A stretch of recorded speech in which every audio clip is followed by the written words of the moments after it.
President Joe Biden's approval rating continues to be in a free fall, with his poll numbers equally catering.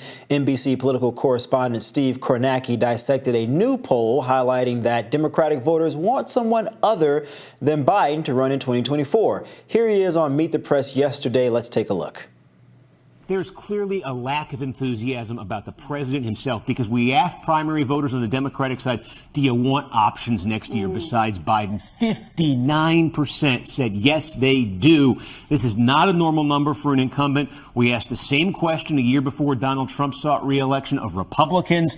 Only 37% wanted more choices then. That's a very high number. All right. Well, the new poll also revealed Biden faces an uphill climb against several Republican challengers. Let's take a look. If Republicans go forward and nominate Trump again, this is what the rematch in our poll would look like right now. 46-46. And you remember, in 2020, Joe Biden actually won the popular vote by more than 4 points. And how about this? DeSantis, who sort of pitched himself as the electable version of Trump to Republicans, fares worse against Biden than Trump does. We also tested Nikki Haley, the former UN ambassador. She actually leads Joe Biden by 5 in our poll. Biden's ongoing struggle in the polls is culminating with fears growing within the Democratic Party and among those in the president's circle, per NBC News, which reported they're also worried about third-party candidates who could thwart Biden's re-election prospects.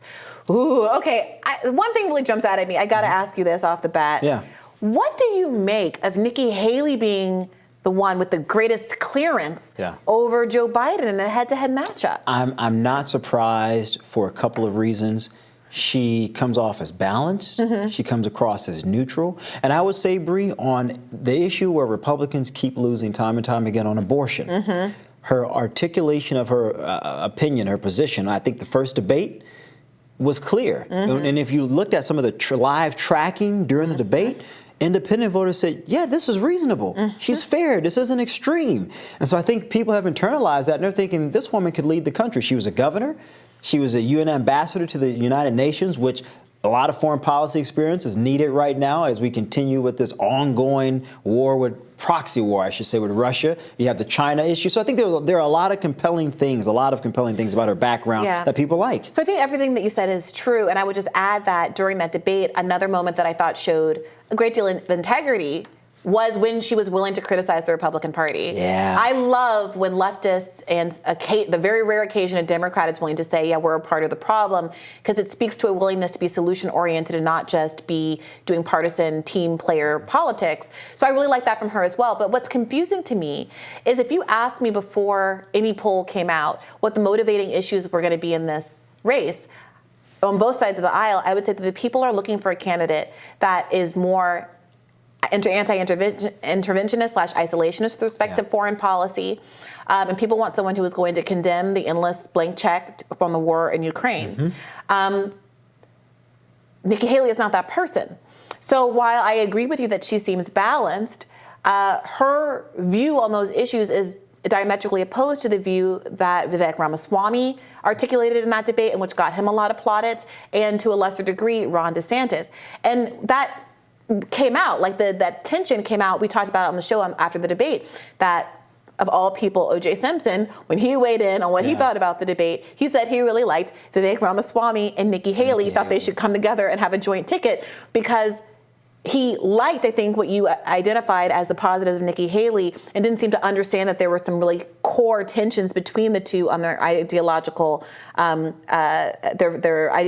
when it comes to foreign policy. So I think the question is, are Republicans going to have a trade-off there? Are they willing to take someone like Nikki Haley, even if she doesn't match what the general public wants with respect to the war in Ukraine, just because of the abortion issue? I mean, I think so. And I think another issue where she struck the right tone, and you mentioned where she criticized the Republican Party, it was on taxes. It was on the deficit, and the deficit. Yeah. And that's a big deal, Bri, for so many Americans. I mean, that's an issue where Joe Biden really, really struggles. Just 37% approve of his overall job performance. The overall majority of Americans, Democrats and Republicans alike, believe that they're worse off financially because of the Biden economy. And so I think Haley sort of finding that neutral tone, if you will, of saying, I'm willing to sort of be a neutral arbiter and be critical not only of Democrats, but also my own party in terms of our deficit. Absolutely. People look at that and they say, this is a woman who understands the problem, number one, and then number two, understands why the problem and how the problem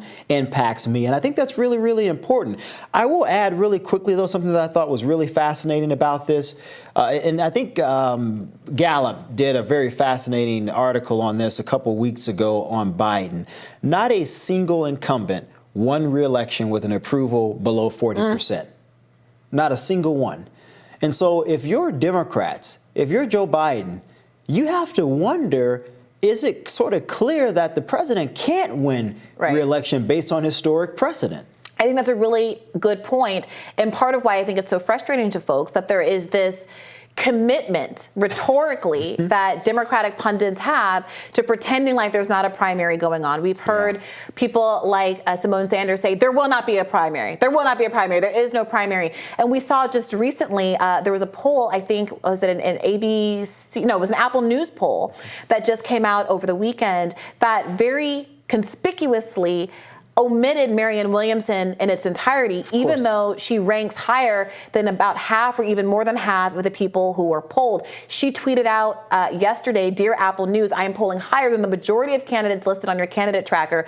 Please correct your list to reflect the reality of the race." That's just a microcosm of the way that she's been facing a blackout by the media. Is there any particular groups or subgroups that she's doing better than Biden with? I don't know about better than Biden, but she's pulled almost equally with him with respect to young voters under 30, who aren't even that young, to be clear. And she and RFK Jr. both have been spending a lot of time in New Hampshire.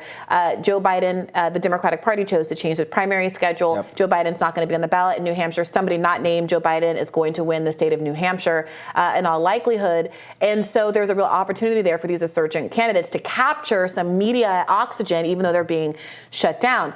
I do think that part of why there is this media blackout is because there's so much concern about the rise of a third-party candidate, given how tight the margins are between Joe Biden and Donald Trump, the presumptive nominees. But ironically, it feels like they might be making that more likely as they are so clearly putting the thumb on the scale on the primary. You've had RFK Jr. talk about being tempted into a third-party race, doing a dirty break. There was some coverage, I believe, in the New York Times where they revealed that there had been a sit-down between RFK Jr. and the head of the Libertarian Party, who we had on the show last week, Ms. McCardle, where they had been having conversations, allegedly. So he's really considering this. I mean, people just aren't enthusiastic about Biden. And this is a fascinating thing. We talked a little bit about the shutdown. And you would think that Republicans would take most of the blame. Let me read this quote from Gallup. Such is down on Biden's sentiment that if a government shutdown occurs at month's end, meaning this month, 40% say they'd chiefly blame him and Democrats versus 33 who would say they would blame Republicans. I mean, this just goes to show you that people are not very happy about the direction of the country under Joe Biden. Yeah, I mean, I do think that history precedent would suggest that the Republicans, the people who caused the shutdown, are going to take I would agree, Bree, but I would say history would also lead us to believe that a challenger of the same party would not be successful against an incumbent. I don't agree with that. I think a lot of the precedent that we once relied upon to make our acute analysis, I think we can throw that all out of the window. Yeah, I mean, look, at this point, with polls suggesting that Biden's going to lose anyway, and with the precedent suggesting he's going to lose anyway, even if precedent also suggests that a challenger to an incumbent is also going to lose, it's lose, lose, lose. So at this point, you might as well try to make history. One other thing I just wanted to mention on this topic, a Rasmussen poll showed that 33% of Democrats might vote for RFK Jr. as a third-party candidate. So if he can get 33% of Democrats, he obviously has a strong standing among independents, and a lot of Republicans really like him and want an alternative to Donald Trump as well.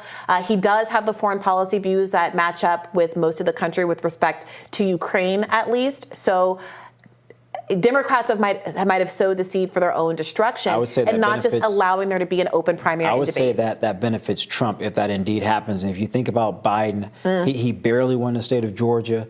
You think about Pennsylvania, Arizona. I mean, you're talking about margins that are only a few thousand votes. People forget that because we always talk about the popular vote.